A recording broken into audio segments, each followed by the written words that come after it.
Hey everybody, welcome to the lecture on zines. The activist tool for today is publishing.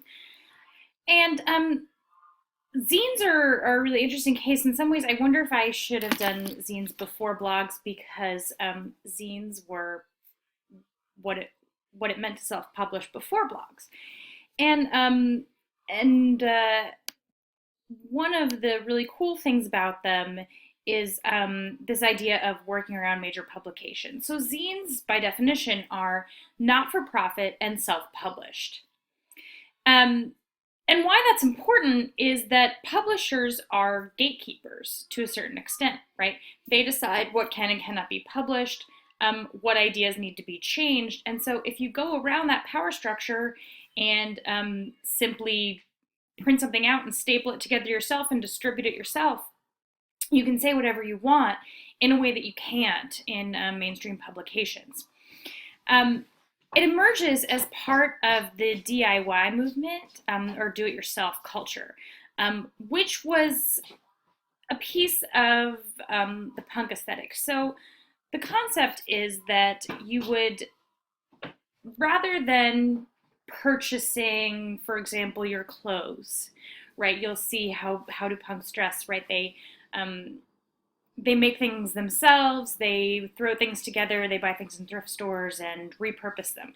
Well, it's kind of the same idea with zines, right? It's a self-made, self-published, rather than your culture being simply an act of consumption where you buy the glossy magazines that corporations are putting out. This is a way of creating a DIY culture, do it yourself, right? And the contents can really be anything, as we'll see when we start to look at some of the samples. It includes articles, artwork, collage, comics, poetry. You often see mixes of both images and words, but also mixes of handwritten and typed words. So it's a very kind of eclectic feel. And here's the first example. This is Lady Gardens by Adelaide Barton. She is a zinester out of Philadelphia, and this was included in the 2013, I think, Philadelphia Zine Fest. And it's, according to her, about the politics of pubic hair. And you can see on this side, it says, I usually shave it all unless I don't feel like it. Wait, what about razor burn? Tips: shave down first, make sure you're adequately lubed with shaving cream or whatever works best for you. Always use a sharp razor. All of these tips, and the tips start to sound to me like tips you might receive from a typical beauty magazine, right? Except that a lot of times it's a little bit more glazed over than that, right? They make it sound nice. They talk about feminine razor burn or issues like that. And then on the other side, I think she has this very confrontational image, pointing out that this really is not a women's magazine in its standard sense. This is actually a magazine that's for women, right? And she says, just reading about this makes me so angry. I'm not dirty or lazy. My vagina has hair, and the world can deal. I like it this way.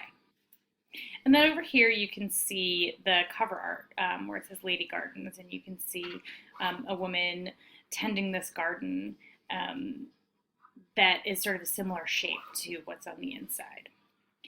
And so zines are a great place to challenge the beauty industry and to challenge corporate-sponsored women's cultural products. Here's another one that I think has had a longer run. It's called Unskinny by Lucy Sweet.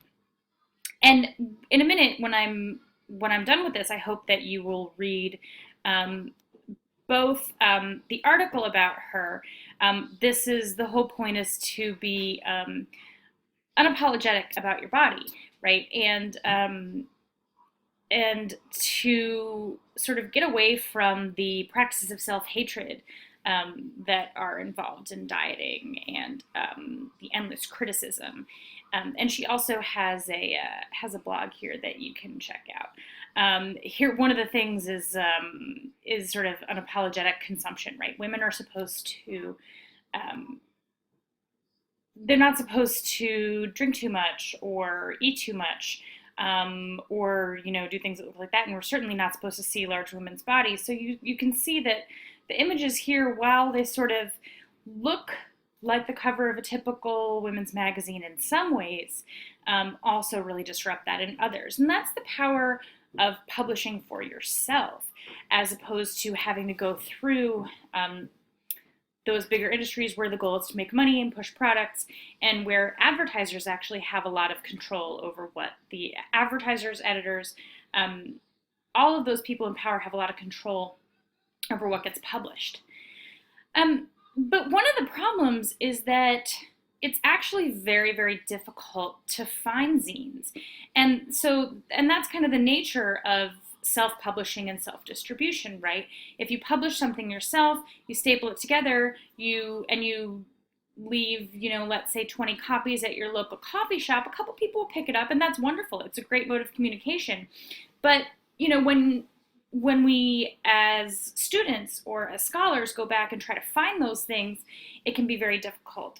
But and I think, unfortunately, standard libraries and academic university libraries haven't really taken collecting zines very seriously. But there are a couple of cool places that you can look if you're interested in learning more about zines.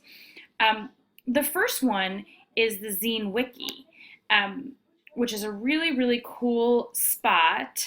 And a wiki is, it follows the same ethics, I'll say, as the self-publication process, because in a wiki, really, and this is what Wikipedia is for those of you who don't know, what happens is anybody can contribute at all, right?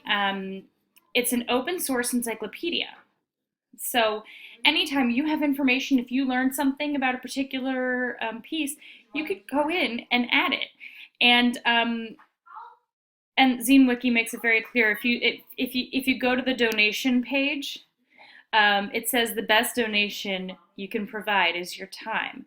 Please add to and edit our current content on the site. Now, how different is that from the donations and sponsors, from the donation page of so many other websites that you've been to, or of any of these sort of more established nonprofits? It's pretty different. But I also wanted to read you a quick article from this page and from Zinester. Mike Gunderloy of Fact Sheet 5 says, "I know a place where you can find out about the art of writing manga. A place where people discuss the myths of Japanese monster movies. A place where the preservation of," let me just move this so you can see it. "A place where the preservation of cave fish is more important than housing developments. One where men grapple with feminism and what it means to their lives, and where women can be alone for a moment without the presence of men. One where new languages are being invented and learned, even as you read this. One where workers from old line unionists to new burger flippers talk about work in their own words.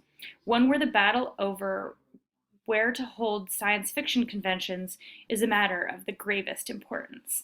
One where millions of facts, near facts, rumors, suspicions, and downright lies are available to anyone who cares to look for them. The place? It's the Very Small Press." So that's what they call themselves, the Very Small Press. Now, of course, these difficulties in access are, I think, kind of part of the activist scene in a lot of places. In Denver, there is the Denver Zine Library, which I'm hoping I'll be able to visit at some point over the summer. But unfortunately, they are a volunteer-run organization. I'm going to pull it up for you. But they're a volunteer-run organization, and if you click on hours and info, there's actually a couple of different, you see they're open Saturdays and Sundays from 11 to 3, but then in another place on the website, they listed a different open site. So I'm hoping to get in contact with them and see and check them out.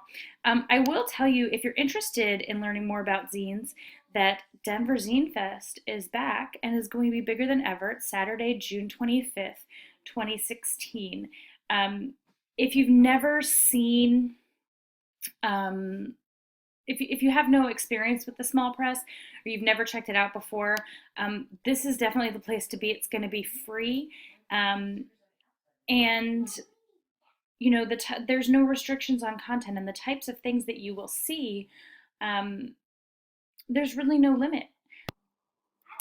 And so my charge to you as I conclude this lecture is to go back, read the article that I offered you on Unskinny, and check out her blog if you have a chance, and think about how her message would change if she did have a publisher, if she were in the mainstream press. Would this type of message be possible? How does this contrast to what you see in a standard beauty magazine? And I guess that's it. I will see you on the discussion boards.